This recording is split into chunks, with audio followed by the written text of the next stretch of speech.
Nakakita po kami ng maliliit na isla na pwede namin pagpatungan at yung pong land-to-water ratio, maaari po namin magawa ng paraan. Ganun po siguro, pero hindi yung automatic po tatagos tayo sa mga ganong klaseng batuhan, ipipilit po natin. Hanggang sa ngayon po, Mr. President, kaya hindi ma-define ang West Philippine Sea. At sabi ko nga po, hanggang ngayon ay walang ginagawang mapa, kahit nasabihin pa nilang merong mapa, hindi po totoo yun. Wala pong nasasubmit ang NAMRIA. 14 years ago, inorderan na po silang mag-submit. Bakit hindi po sila makapag-submit? Dahil sa hirap nga po nito. Hindi po pwedeng i-connect, Mr. President. Huwag po nilang ipipilit na ako po ay traidor o kaya pro-China. Hindi po. Imbes na ipatawag natin yung mga taong dapat gumawa ng mapa sapagkat gusto ko rin pong malaman kung paano nila gagawin ang mapa. Sa akin po kasing palagay, imposible silang makagawa ng mapa dahil nga magbabiolate tayo sa napakarami po na artikulo ng UNCLOS at lalabagin po natin yung arbitral award na ating isang pinagbabasihan.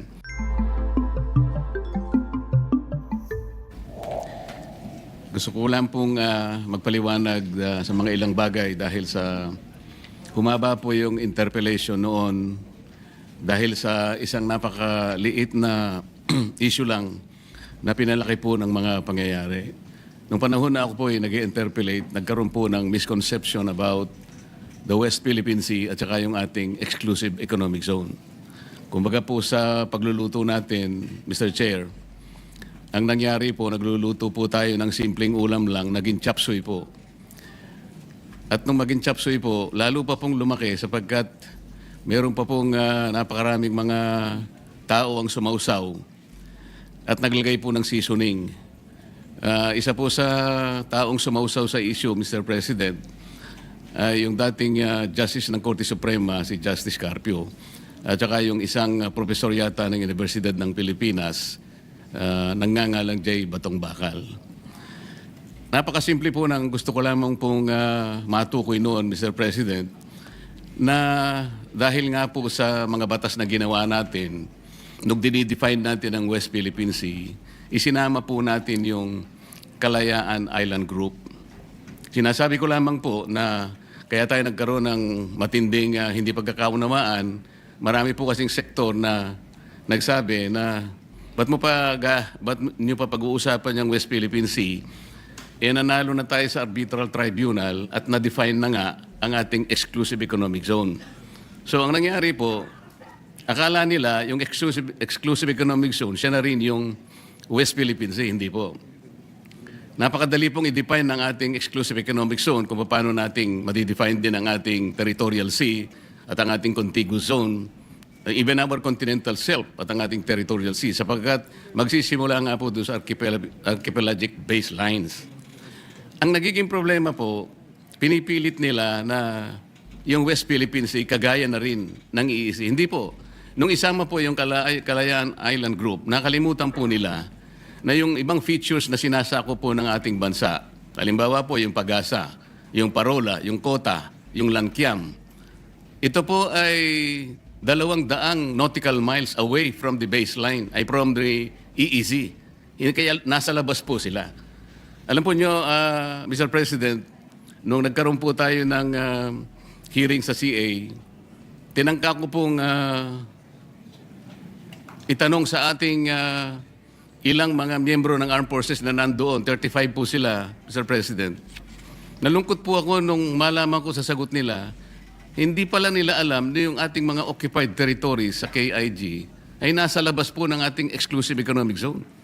Ito po yung mga official po ng ating Armed Forces, Mr. President. Nakalulungkot po sapagkat ano po ang ipagtatanggol nila kung hindi naman po nila alam pala kung nasaan po yung mga isla na atin pong sinasakupan. Napakahalaga po noon, Mr. President, bagamat ang usapan doon ay teritoryo, dahil sa definition po ng ating West Philippine Sea, ang importante po doon ay yung karagatang sinasakupan natin. Kung isasama po natin ang West Philippine Sea, Mr. President, ang gusto ng Pilipinas kasi, ituring po yung mga features sa Spratlys na isang grupo lamang ng mga isla. Yung tinatawag po nilang offshore archipelago.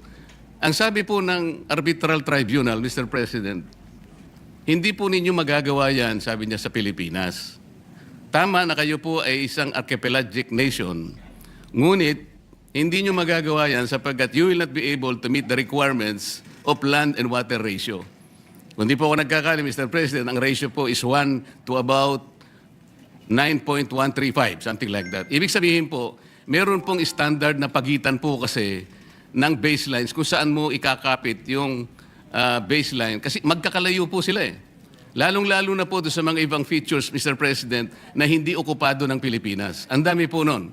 Ang okupado lamang po ay 4. Napakarami po ng hindi natin occupied. Ngunit, mini-maintain po natin ang ating claim doon.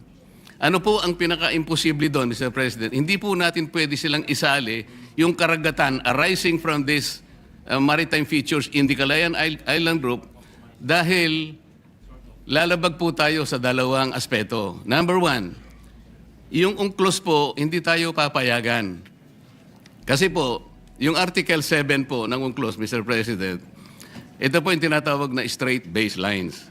Mababiolate po yun kapag kinonect po natin yung features outside our EEC ng mga straight lines dahil yung straight baselines po natin magde-depart po sa appreciable part ng ating yung general direction ng ating cost. Yun po yung sinasabi ng Article 7.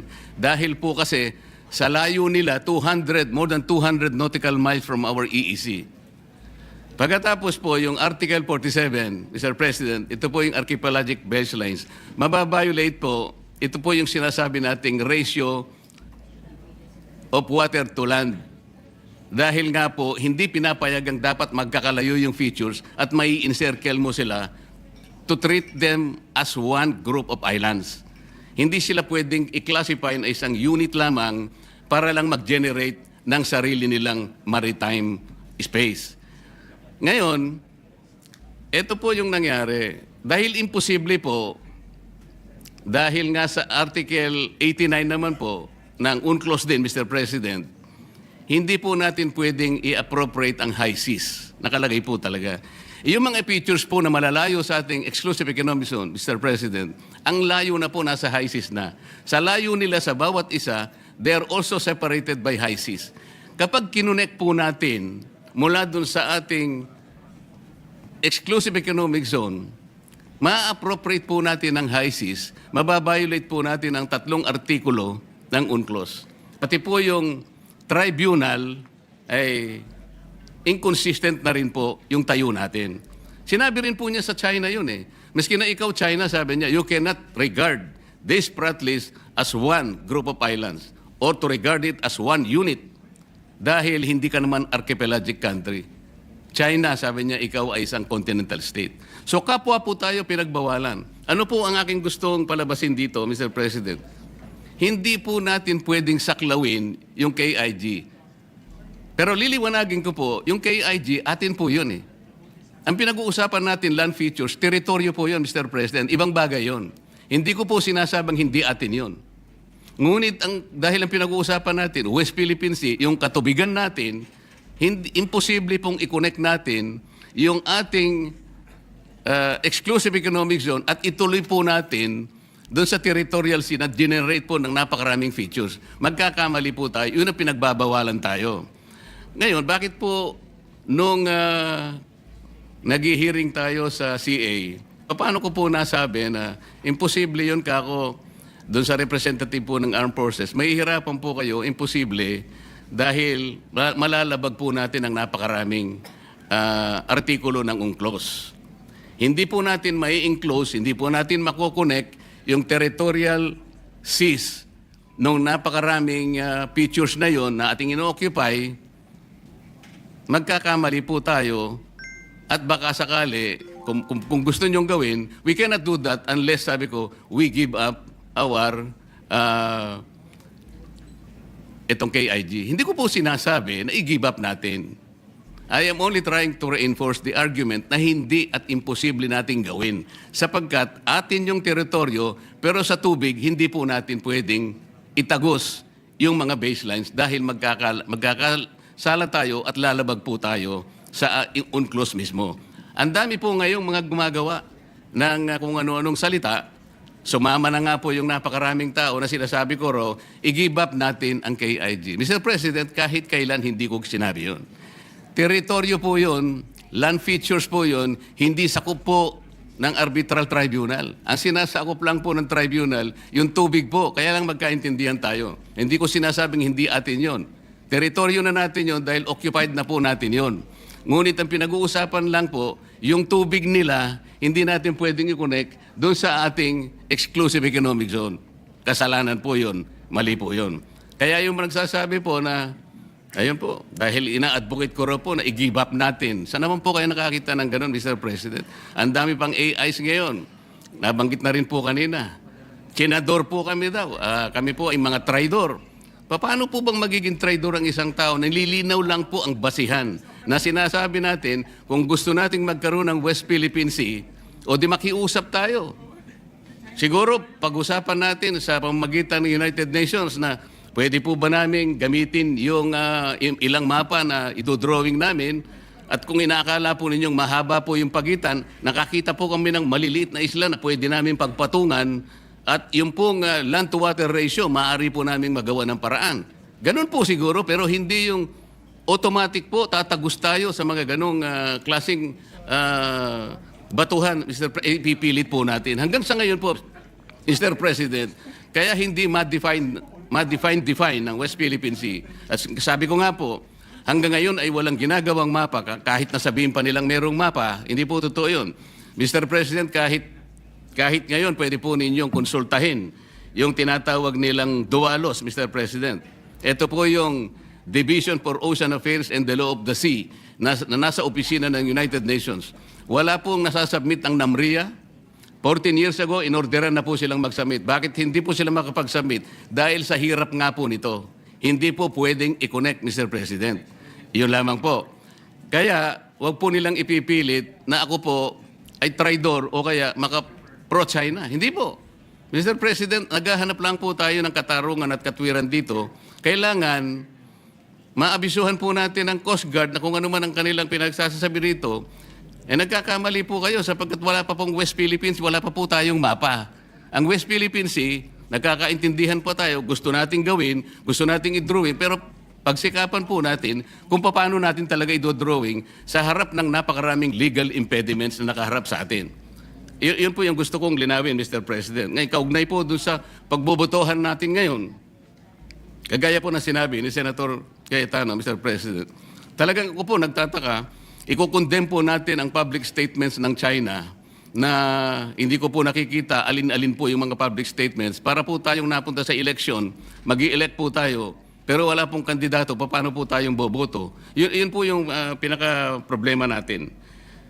Yung pong Coast Guard, Mr. President, binasa ko po yung kanilang mga kapangyarihan, yung powers and functions of the Coast Guard. Hindi po nagkakamali, nasa 17 functions and powers. Ni isa doon, wala po akong makita, Mr. President, na pwedeng gawin ng isang spokesperson, nagagawa siya ng ganun, pupunta siya sa isang eskwela, magdi-discuss siya doon at sasabihin niya, bully ang presidente ng China at gagawa siya ng caricature. Wala po sa functions eh. Paano po ngayon natin bibigyan ng encouragement na pagbobotohan natin, ididepensa po natin yung paraan na ganun. Tayo po yung nagkakaisa na kailangan po natin ilaban ng sa atin. Nasabi na po yan kanina ni Senator Alan. Ngunit yung pamamaraan po ang problema eh. Ngayon, gusto kong bumoto sana kung halimbawa Manila ang pinag-uusapan natin. Ngunit kung boboto tayo nang dahil sa pinag-aawayan natin, nagmula po sa isang salita o pamamaraan ng isang spokesman ng Coast Guard at doon nga po ang pinagmulan ng maanghang na salita at ngayon nga po ay nakukompromiso na tayo at pagbobotohan natin, susuportahan natin yung ganung pamamaraan, baka lalo po tayong magkamali eh. Mr. President, tayo pong mga Pilipino, merong kasabihan eh. Kapag pag pinukol ka ng bato, batuhin mo ng tinapay. Yun po yung kulturang Pilipino, Mr. President. Ngayon po, maski sa Biblia po may sinasabi, kapag yung bulag, inakay niya ay kapwa bulag, wala po silang kapupuntahan, Mr. President. Naghahanap po tayo rito ng clarity. Ano po ang nangyari? Sa paghanap ko ng clarity, sa paghanap ko ng sagot, para suportahan natin ang West Philippine Sea, ang inaani ko pa po ay parang ako po'y maka-China. Hindi po. Hindi po. Sana po ipatawag natin ang NAMRIA para sa ganun itanong natin sa kanya, bakit sinabihan ka na in 2012 sa pamagitan ng Administrative Order Number 29. 14 years ago, sinabihan ka na in consultation with the DFA na i-prepare mo na yung mga mapa. Bakit hanggang ngayon ay wala pa? So imbes na ipatawag po natin ang NAMRIA, ang gagawin po natin ay boboto tayo sa mga public pronouncements ng China para po yatang parang parang may problema doon na Mr. President. Imbes na ipatawag natin yung mga taong dapat gumawa ng mapa sapagkat gusto ko rin pong malaman kung paano nila gagawin ang mapa. Sa akin po kasing palagay, imposible silang makagawa ng mapa dahil nga magbabiolate tayo sa napakarami po na artikulo ng UNCLOS at lalabagin po natin yung arbitral award na ating isang pinagbabasihan. So Mr. President, magtatapos ako sa isang pananalita na lang, Mr. President. Sa aking palagay po, ng isang pagkakamali ay hindi po may tutuwid ng isang pagkakamali. Hindi po natin magagawa yung gusto nating gawin para kausapin natin ang China sa maliing pamamaraan. At kung pamali po ang paraan, wala po tayong magagawang mabuti, Mr. President. Maraming salamat po.